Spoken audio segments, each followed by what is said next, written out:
Bismillahirrahmanirrahim. Assalamualaikum warahmatullahi wabarakatuh. Baik, di sini saya akan menjelaskan tentang analisis dan strategi sumber daya insani untuk memenuhi tugas mata kuliah Manajemen Sumber Daya Insani. Yang pertama, tentang analisis pekerjaan. Apa sih analisis pekerjaan itu? Jadi, analisis pekerjaan adalah sebuah proses menghimpun dan mempelajari berbagai informasi yang berhubungan dengan pekerjaan secara operasional dan tanggung jawab, atau kegiatan menghimpun dan menyusun informasi berkenaan dengan tugas, jenis pekerjaan, dan tanggung jawab yang bersifat khusus. Nah, suatu pekerjaan terdiri dari sekelompok tugas yang harus dilaksanakan agar organisasi dapat mencapai tujuan tersebut. Suatu pekerjaan bisa membutuhkan peran satu orang saja, seperti pekerjaan seorang direktur utama atau peran 75 orang operator penginput data di sebuah perusahaan di sebuah perguruan tinggi. Nah, posisi adalah kumpulan tugas dan tanggung jawab yang dilaksanakan oleh satu orang. Jadi ada satu orang di setiap posisi itu kayak gitu di dalam organisasi. Mengapa analisis pekerjaan perlu dilakukan? Nah, ada 3 nih. Yang pertama, kecakapan individu berbeda-beda. Yang kedua, pekerjaan yang berbeda membutuhkan kecakapan yang berbeda pula. Dan yang ketiga, agar dapat mencapai kinerja yang tinggi, perusahaan harus mencoba menempatkan orang-orang pada berbagai pekerjaan yang paling sesuai dengan kecakapan mereka. Analisis pekerjaan juga punya tujuan, baik untuk sektor publik maupun sektor swasta. Yang pertama, ada job description, yaitu informasi pengidentifikasian pekerjaan, riwayat pekerjaan, kewajiban pekerjaan, dan spesifikasi pekerjaan, atau informasi standar pekerjaannya gitu loh. Nah, yang kedua, ada job classification, yaitu penyusunan pekerjaan ke dalam kelas-kelas tertentu dengan berdasarkan rencana sistematika. Nah, yang ketiga ada job evaluation, yaitu pengklasifikasian pekerjaan berdasarkan kegunaan masing-masing di dalam organisasi dan di dalam pasar tenaga kerja luar yang terikat. Nah, yang keempat ada job design and structuring, yaitu usaha untuk mengalokasikan dan menstrukturalisasikan pekerjaan ke dalam berbagai kelompok. Nah, yang kelima ada personal recruitment, yaitu penyusunan persyaratan tertentu bagi suatu pekerjaan seperti pengetahuan, keterampilan, ketangkasan sifat, dan ciri-ciri yang diperlukan bagi keberhasilan pekerjaan.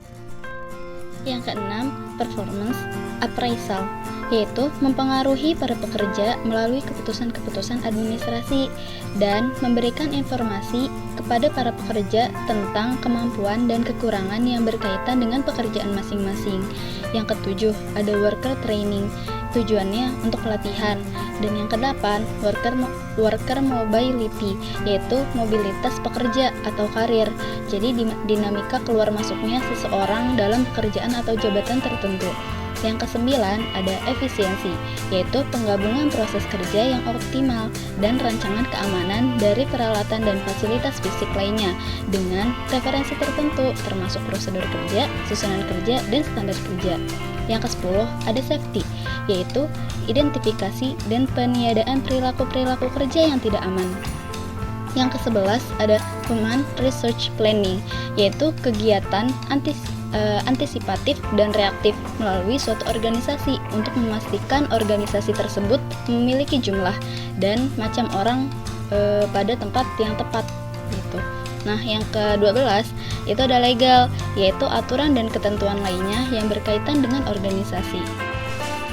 Pentingnya analisis kerja bagi para manajer sumber daya manusia Islami. Yang pertama, ada perancangan ulang. Nah, analisis pekerjaan berkaitan dengan perencanaan pekerjaan.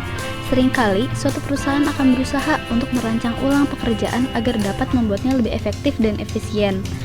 Agar dapat merancang ulang pekerjaan, informasi secara rinci tentang pekerjaan-pekerjaan yang telah ada harus tersedia. Selain itu, merancang ulang suatu pekerjaan akan menjadi serupa dengan menganalisis pekerjaan yang belum ada.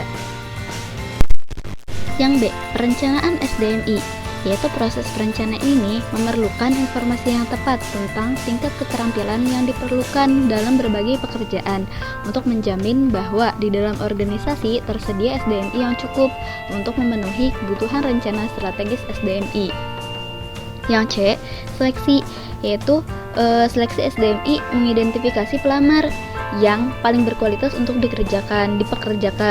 Yang D, pelatihan. Hampir semua karyawan yang dipekerjakan memerlukan pelatihan ya. Nah, yang E, penilaian kinerja. Nah, di penilaian kinerja ini berhubungan dengan mencari informasi tentang seberapa baik karyawan bekerja. Nah, hubungannya ini dengan reward yang akan diberikan bagi pekerja yang bekerja dengan efektif.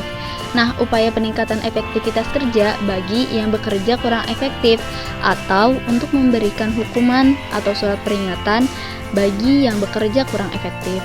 Nah, melalui analisis pekerjaan, organisasi dapat menganalisis perilaku dan hasil yang membedakan kinerja yang efektif daripada kinerja yang tidak efektif. Yang F, perencanaan karir.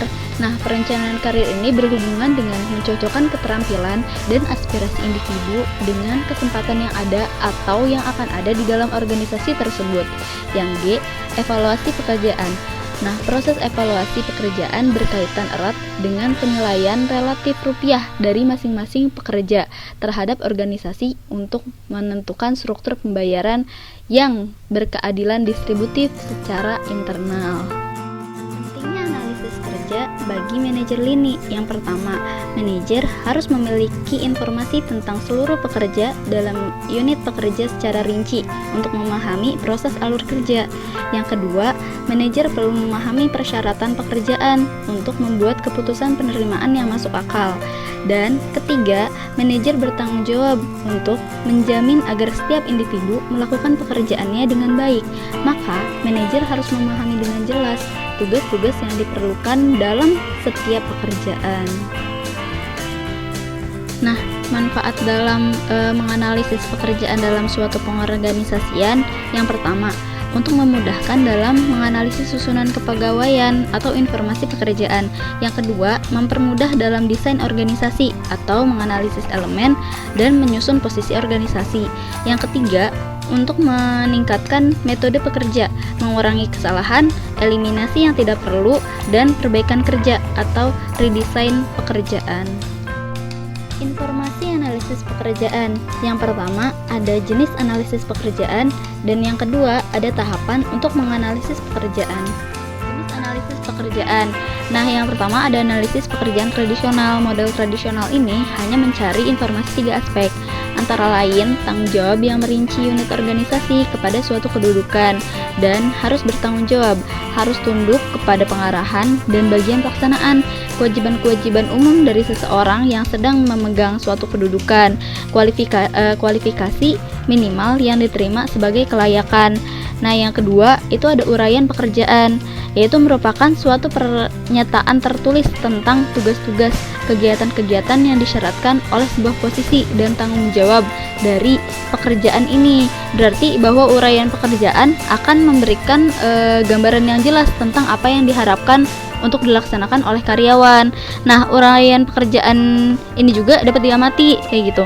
Nah, antara lain yang pertama, ada tugas-tugas penting yang dikerjakan. Yang kedua, presentasi waktu yang digunakan untuk melakukan setiap tugas. Yang ketiga, standar kinerja yang harus dicapai.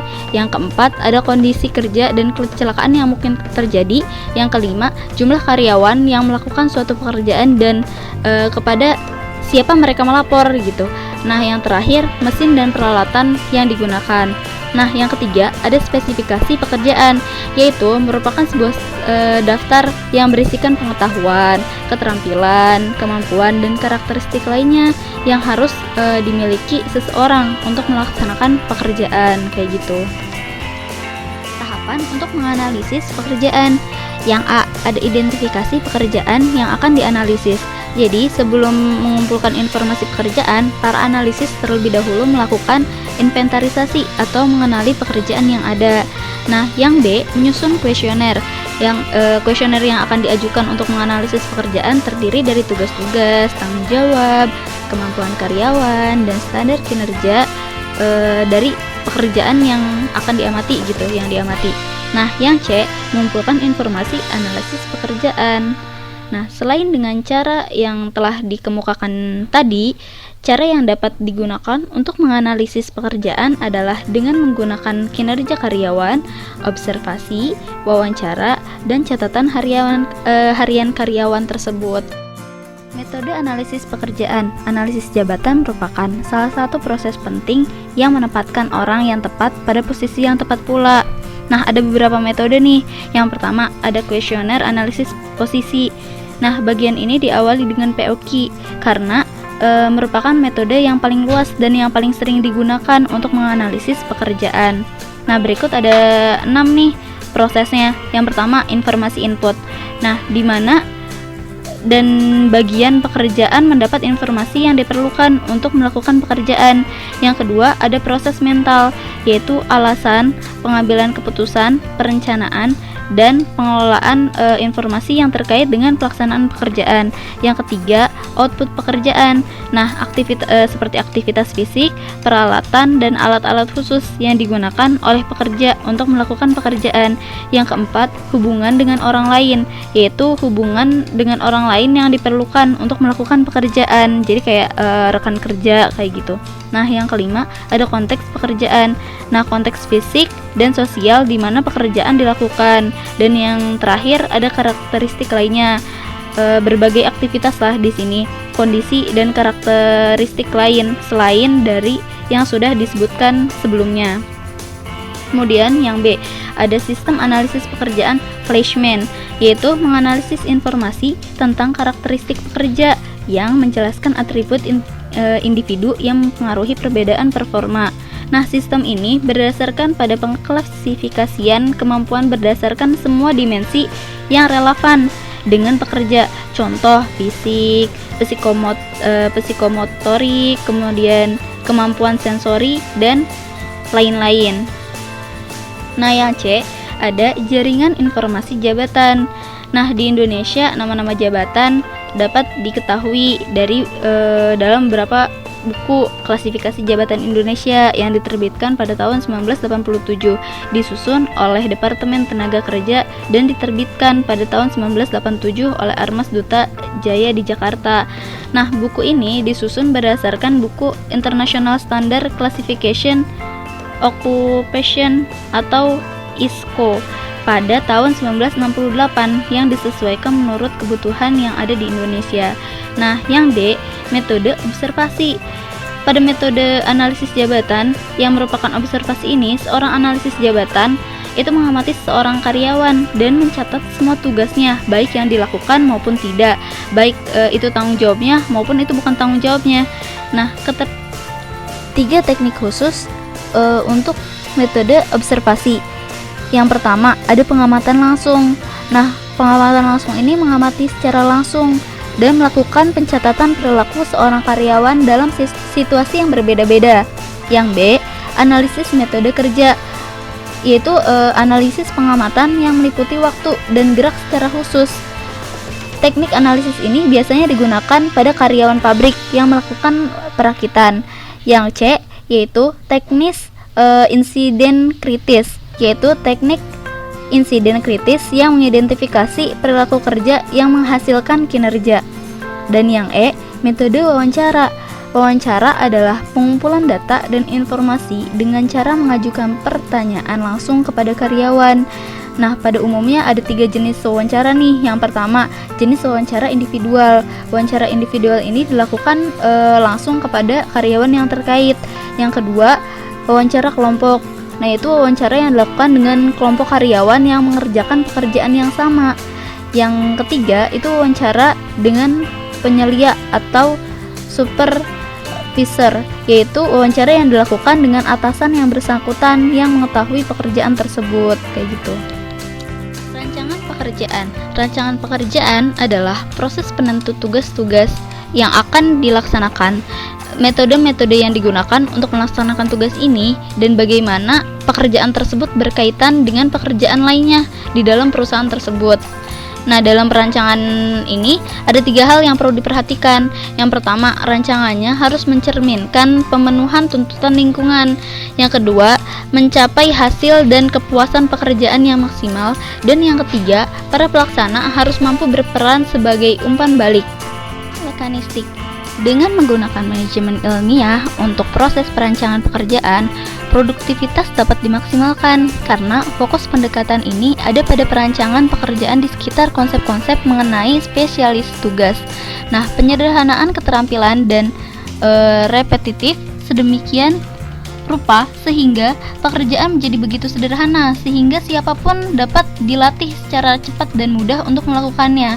Dengan kata lain, melalui perancangan pekerja dengan cara ini, organisasi mengurangi kebutuhannya akan para individu yang berkemampuan tinggi, kayak gitu kan. Nah, yang nomor 2, pendekatan motivasional, yaitu manajemen yang muncul sebagai reaksi terhadap pendekatan mekanistik dalam merancang pekerjaan yang berfokus pada dampak perancangan pekerjaan itu terhadap sikap dan perilaku, di mana konsep sikap yang diamati antara lain adalah yang pertama kepuasan bekerja, motivasi intrinsik, kemudian keterlibatan pekerjaan. Yang ketiga, pendekatan biologis, memperhatikan hubungan psikologi individu dengan lingkungan kerja fisik untuk meminimalisir ketegangan pekerja, kelelahan pekerja, dan kesehatan pekerja. Yang keempat, pendekatan penggerakan persepsi. Nah, memperhatikan kemampuan dan keterbatasan mental manusia untuk menjamin pekerja tidak bekerja di luar kemampuan mentalnya dengan jalan mengurangi kebutuhan pemrosesan informasi untuk meningkatkan ketahanan, keselamatan, dan reaksi pemakai. Pendekatan strategis dalam sumber daya manusia. Manajemen strategis adalah suatu proses yang merupakan pendekatan yang menghadapi tantangan kompetitif yang dialami oleh organisasi. Nah, ada 5 aspek pendekatan strategis. Yang pertama, misi perusahaan dan departemen SDM. Yang kedua, pengarahan untuk mencapai tujuan. Yang ketiga, pengarah persepsi. Yang keempat, pengarah untuk memanfaatkan sumber daya perusahaan. Yang kelima, petunjuk tentang iklim organisasi. Sekian dari saya.